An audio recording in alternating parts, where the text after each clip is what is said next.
Growing up in LA, coming from a dysfunctional family, I think coming from not having a shelter of people that are your immediate family that are supposed to teach you right from wrong.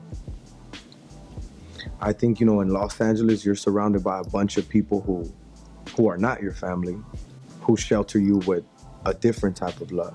Because there's so many people over there. In LA, there's so many fucking things and people and just so many things going on where you come across so many people and people come in and out of your life or whatever. If I would have grew up in any other city, I think I would have been a different person. I wouldn't be the wise man that I am. I think I don't regret growing up in LA because, who would want to change the fact that, I come from the same place that NWA came from. I eat at the same times that, these rappers rap about. I shopped at the same swap meet where Eazy came from. I used to have barbecues at the same parks where you seen those music videos, None But a G thing. I actually know people who own the cars to the car clubs that came out on Nothing But a G thing and Gin and Juice. Why would I want to change that? I come from a place that's extremely historic for multicultural, people. Hollywood is there. You learn a lot from a lot of people. Like, I think being in LA, I learned a lot about, filming and putting my own input when it comes to music videos and how my music videos should look. So, shout out to all those people because I came across a lot of people who went to film school over there. I think to myself, had I grew up in Philadelphia or Delaware or somewhere in the middle of Texas, I don't think I would have had that knowledge. So I would say that, LA has been extremely good for me and perhaps extremely bad for people in my surroundings because they lost their lives.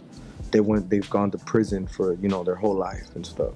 I wouldn't change growing up in LA for nothing because it has gave me the knowledge and I am the man I am today because of Los Angeles. So I would give the youth advice coming from the hood and trying to make music or trying to come out of that.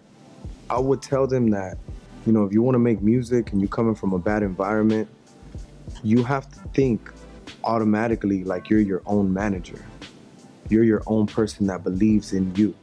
Once you start having that, you start making better decisions rather than what should I do? Maybe I should get advice from another man to tell me how to do this. Tell me how to believe in myself. Tell me what beats to pick. Tell me what stuff to rap about. See, if you believe in yourself extremely hard, you are not gonna have these questions. You're not gonna have these issues. I will say that you have to almost isolate yourself from everyone. All of your friends and, people that might take you towards the wrong direction. Know off top that you're gonna lose a lot of friends. You're gonna make a lot of random enemies.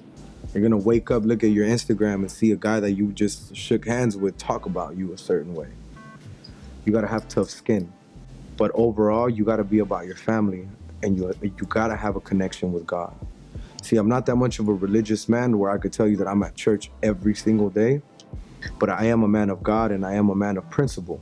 And with that being said, you gotta have your feet always, well grounded, and you have to be always humble. You gotta treat the next man in this music shit the same way you wish someone could have treated you. So you always have to be humble and you always have to give respect to people. And I think that goes much a longer way than, having a song popping at a certain time. You know what I'm saying? If you're doing good and you respect people, people respect you, that shit goes a long way. So, I would definitely tell the little homies to make the right decisions, be around the right people, don't be around cowboys, you know what I'm saying? And what I mean by cowboys, I don't mean, the team or none of that shit. I mean people who don't think right, people that want to take action without confirming, without discussing issues. You don't need those people around you. And you're always going to have those people that think that being tough is going to give you a better career in this music shit, but that don't give you a long career. All it's going to do is going to set you up for failure and it's going to come to an end. And it's not going to be good. And you're not going to be remembered as a leader, as the person that makes the right choices and the right decisions. Having a lot of people follow you, I will say, gives you a big responsibility of saying the right things and doing the right things and sending the right message. You know, you don't want to be a person who has a lot of attention, a lot of fame, and is doing stupid shit and saying dumb things that, you know, shouldn't be coming out of your mouth. You should be about your people, your family, and your community. So think about that shit. It's bigger than just one hit. It's more like longevity at the end of the day. So just with that understanding, them understanding that I'm in a blessed position, you know, creatively, you know, to continue doing what I've been doing, you know, and that's taking music to the next level and keeping it original. One of my favorite verses is So Dope with Tech Nine, because he sent me a song. The girl that doesn't talk about sex sent me the most sexual song ever. And he was like, well, get on it. And I was like, just out of all the talking and smoking and noise and laughing, he just goes, I'm ready. And he's like, what are you talking about? You just sitting there. What are you talking about? And he goes in the fucking booth and he's like, when the Remy's in my system, ain't no telling. He's like, hold on, let me do it again. About maybe 2-3 times, and then he just goes. He was like, yo, Cap, like, I fuck with you, bro. Like, you can, all these beats, like, you can have all these beats you want right here. And I remember we went to the last beat. He was like, this beat right here, though, this is the one you gotta do tonight, though. This is the one right here.